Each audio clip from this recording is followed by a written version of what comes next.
Olá a todos. Eu gostaria de começar agradecendo o convite do Panaftosa ao Ministério da Agricultura do Brasil de apresentar essa palestra num evento tão importante como o Seminário Pré-COS-Alfa em 2021. O meu nome é Ana Carla Martins Vidor, eu trabalho na divisão de febre aftosa do Departamento de Saúde Animal do Ministério da Agricultura, Pecuária e Abastecimento no Brasil. E hoje o tema da palestra é a experiência e as lições aprendidas no processo de transição para a zona livre de febre aftosa sem vacinação no Brasil. Hoje nós vamos conversar sobre uma breve contextualização histórica, plano estratégico do Programa Nacional de Vigilância para a Febre Aftosa, as suas bases técnicas, a gestão e o monitoramento das ações, os pleitos de zonas livres sem vacinação que o Brasil encaminhou para a OIE no ano passado e algumas considerações finais. Então, uma breve contextualização histórica. O Brasil vem combatendo a febre aftosa faz muitos anos e em 1998 começou o reconhecimento de suas zonas livres com vacinação. Ao longo de 20 anos, o Brasil foi conquistando novas zonas e em 2018 conseguiu reconhecimento internacional de país livre de febre aftosa com vacinação, exceto pelo estado de Santa Catarina, que tem um reconhecimento sem vacinação desde 2007. Nesse período, foram realizados muitos estudos soroepidemiológicos para reconhecimento de zonas livres, manutenção de zonas livres e restituição de status devido aos focos que ocorreram em 2001, 2005 e 2006 no país. Esse ano, em 2021, o Brasil apresenta novas áreas livres sem vacinação, que são essas áreas em cor azul. Então, oficialmente, a OIE reconhece 5 zonas livres de febre aftosa no Brasil, sendo 4 dessas zonas livres sem vacinação e uma zona livre, essa zona grande em cor amarela, é a zona com vacinação. Então, as zonas livres sem vacina são constituídas pelo Bloco 1, constituída pelo estado do Acre, Rondônia, sul do estado do Amazonas e um pedaço oeste do estado do Mato Grosso, pelo estado do Paraná e ainda pelo estado do Rio Grande do Sul. O avanço da condição sanitária da febre aftosa ela está fundamentada no plano estratégico do PENEFA. Ele foi construído para ser executado em 10 anos, de 2017 a 2026. Então, quais são as suas bases técnicas? O início, ele foi elaborado com base nas diretrizes do plano hemisférico de erradicação da febre aftosa, que foi constituído pelo Panaftosa. Então, é importante dizer que esse plano ele não foi elaborado de forma isolada pelo Ministério da Agricultura, mas sim de forma compartilhada com diversos atores. Então, foram muitas reuniões, diversas instituições públicas e privadas, muitos representantes setoriais e também muitas propostas de melhorias que foram avaliadas, recebidas e respondidas. Então, é um plano que a gente diz que foi feito de mãos dadas. A parte operacional do plano é dividida em componentes, em operações e ações. Então, são 4 componentes voltados para a interação com as partes interessadas, então todos os atores envolvidos, ampliação das capacidades dos serviços veterinários, fortalecimento da vigilância e a transição propriamente dita para a zona livre sem vacinação. Então, esses 4 componentes estão identificados na parte central desse disco. Nessa parte mais de fora nós temos as operações, e aí dentro de cada operações, então, são ações. São 102 ações no total. Para a organização geográfica, a Universidade de São Paulo realizou um estudo fazendo análise da rede de movimentação animal. Identificou os estados que são mais dependentes uns dos outros, buscando minimizar os impactos decorrentes da restrição de trânsito animal e de produtos devido as condições sanitárias diferentes entre zonas. Inicialmente foi apresentada essa distribuição em 5 blocos. No entanto, o plano estratégico dá a prerrogativa de um estado ou um grupo de estados solicitar a antecipação ou a prorrogação da suspensão da vacina com base nos critérios técnicos que estão estabelecidos no plano estratégico. Em 2019, então, como o Paraná e Rio Grande do Sul solicitaram a suspensão da vacinação, o bloco 5, que era composto ainda pelo Mato Grosso e Mato Grosso do Sul, ele foi separado Então, o bloco 5 permaneceu com os estados do Sul e Mato Grosso e Mato Grosso do Sul foram abarcados, então, pelo bloco 4, ficando esse grande miolo aqui do país. E como que é feita a gestão do plano estratégico? Estão previstas diferentes equipes gestoras no plano estratégico. Nós temos equipes em nível estadual, são as equipes gestoras estaduais, são compostas por diferentes instituições públicas e privadas e elas monitoram e avaliam o andamento das ações em nível estadual. Depois nós temos as comissões de coordenação de grupos de estados, são aquelas equipes gestoras que cuidam de um bloco inteiro. Cada estado tem 2 representantes, um do setor produtivo e um do setor público, e eles discutem o andamento em conjunto dos estados, avaliam as ações dentro do bloco. E por último, nós temos a equipe gestora nacional, também é uma equipe composta por diversas instituições públicas e privadas, né, desde Associação de Frigoríficos, Produtos Veterinários, Conselho de Veterinária, e essa equipe, então, faz a avaliação em âmbito nacional e toma as decisões sobre a suspensão ou não da vacinação nos estados e nos blocos. E como é a tomada de decisão?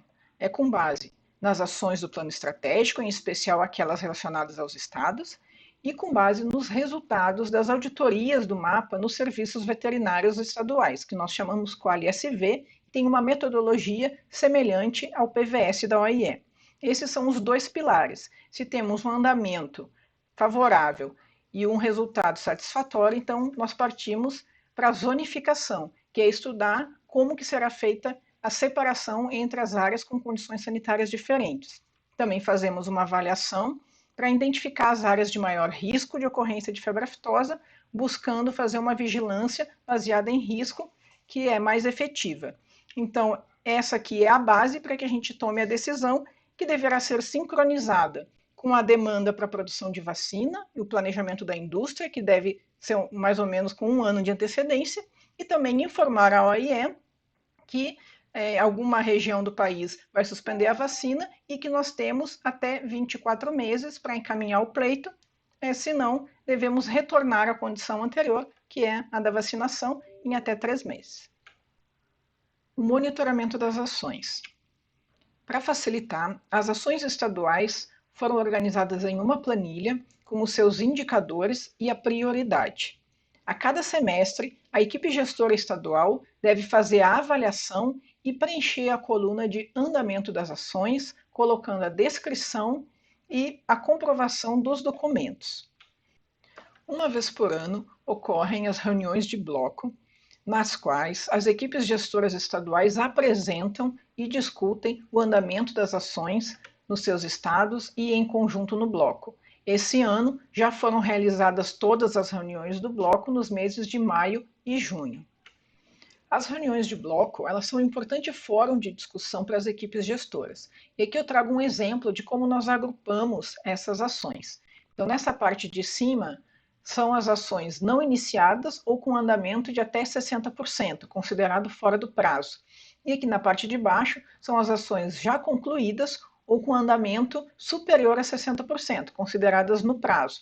Então, a gente percebe que de 44 ações estaduais, vários estados conseguiram avançar na execução do plano estratégico, mostrando que estão se preparando para a suspensão da vacinação. Alguns estados aí acima de 70%, 80% do cumprimento dessas ações. Dentre as ações de nível nacional, eu gostaria de destacar a atualização de documentos técnicos e legislação. No ano passado foi publicada a instrução normativa que aprova as novas diretrizes do Programa Nacional. Nesse novo cenário que a América do Sul está vivendo, no contexto de ampliação de zonas livres sem vacinação, foi necessário, então, ajustar procedimentos de várias ações e atividades referentes ao programa. E com isso também atualizamos outros documentos técnicos, como a ficha técnica, o manual da fiscalização da vacinação, o manual de investigação de suspeitas de doença vesicular e ainda o plano de contingência. Gostaria de destacar também as capacitações. Essa aqui é de vigilância baseada em risco, feita numa consultoria de um projeto de cooperação com o ICA. Então foram identificadas as áreas de maior probabilidade de ocorrência de febre aftosa nos estados que não vacinam mais. E como produto também teve essa capacitação. Em breve Esse curso ficará disponível na plataforma de educação à distância do ICA. Também temos um outro curso, esse promovido pelo MAPA, né, sobre vigilância e investigação de doenças vesiculares. Tem uma parte específica para atendimento, que é mais voltada para o serviço veterinário oficial, mas é um curso que está disponível, inclusive, para colegas de outros países. O Panaftosa nos ajudou na tradução do e-book do curso, e nós gostaríamos também de adaptar ele para atingir outros atores, como veterinários autônomos, de cooperativas ou transportadores. E ainda como ação nacional, eu destaco o banco de vacinas, é um tema que está sendo bastante discutido no departamento e com o setor produtivo. Nós estamos utilizando uma simulação de espalhamento para estimar as doses necessárias para o banco e também estamos contando com a ajuda do Panaftosa para priorização de cepas. E esse slide é apenas para informar que na página da febre aftosa no portal do MAPA na internet, vocês podem encontrar a seção específica do plano estratégico, onde constam todos os documentos técnicos, os mapas e as reuniões que foram realizadas. Com relação aos pleitos de zonas livres sem vacinação, o Brasil realizou 3 estudos, um para cada zona. Nós contamos com a ajuda do Panaftosa no delineamento amostral, especialmente do Manuel, e os municípios foram selecionados de acordo com a movimentação animal e com a cobertura vacinal. Então, no bloco 1, foram coletadas cerca de 10 mil amostras. No estado do Paraná, né, também a mesma metodologia, foram coletadas cerca de 9.300 amostras. E no Rio Grande do Sul, mais ou menos 14 mil amostras, todos os estudos com a mesma metodologia. Foram encaminhados como documentos para a OIE um dossiê para cada zona. Esses documentos passaram pela avaliação do grupo ad hoc, depois pela comissão científica que emitiu um parecer, que foi validado na Assembleia Geral de Delegados em maio desse ano. Nesse meio tempo, tiveram diversas perguntas e respostas, até que eles não tivessem mais dúvidas sobre as condições do país de receber essa certificação. E aqui só mostrando, então, o certificado do bloco 1. Esse slide aqui é apenas para destacar que a concentração de animais bovinos e bubalinos é na região centro-oeste, mas que nós consideramos um grande avanço. Os animais que estão localizados nessas zonas sem vacina hoje representam cerca de 20% do efetivo brasileiro, 40 milhões de animais. Em termos de custos, apenas com a dose da vacina deixarão de ser gastos 84 milhões de reais por ano nessas áreas. Com relação à carne, algumas perdas no frigorífico, alguns trabalhos indicam, já foi estimado isso, então cerca de 46 milhões. E com relação à redução na produção de leite, também alguns trabalhos indicam essa estimativa, cerca de 37 milhões.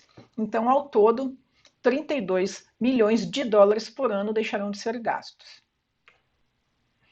Então, vamos para as considerações finais. Não existe risco zero. A vacinação, ela protege contra os sorotipos prevalentes na América do Sul, vírus A e O.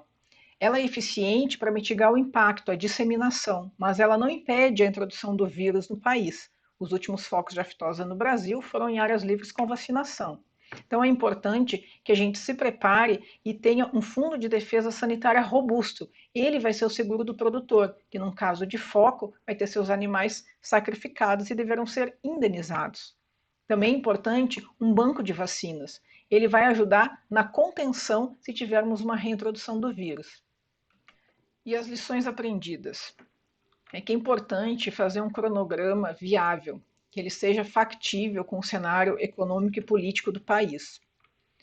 A comunicação deve ser muito bem feita. A divulgação do que é o plano estratégico, as ações e a sua importância para todos os atores envolvidos. O setor produtivo deve ter uma participação efetiva e compartilhar as ações, cada um com a sua responsabilidade. O que a gente percebe é que naqueles estados onde o setor produtivo é participativo, as ações elas estão andando mais rápido e de forma mais eficiente.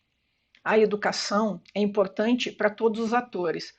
Os produtores rurais precisam se sentir parte do processo e por isso é importante conscientizá-los do papel deles e capacitar todos os atores para que a gente consiga ter uma detecção precoce e numa reintrodução consiga agir rapidamente, minimizando todos os prejuízos.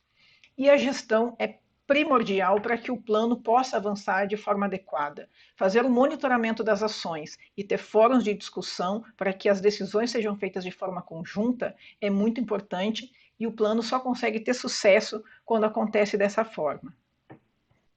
E para finalizar, eu gostaria de reforçar que desde o início do combate da doença, a gente sabia que chegaria o momento de suspender a vacinação e substituir por ações de vigilância. É importante a gente estar sempre preparado para situações de emergência. As equipes gestoras, elas devem se articular e monitorar as ações para que o plano avance. E a decisão? Os critérios têm que ser objetivos e a decisão compartilhada entre o setor público e privado.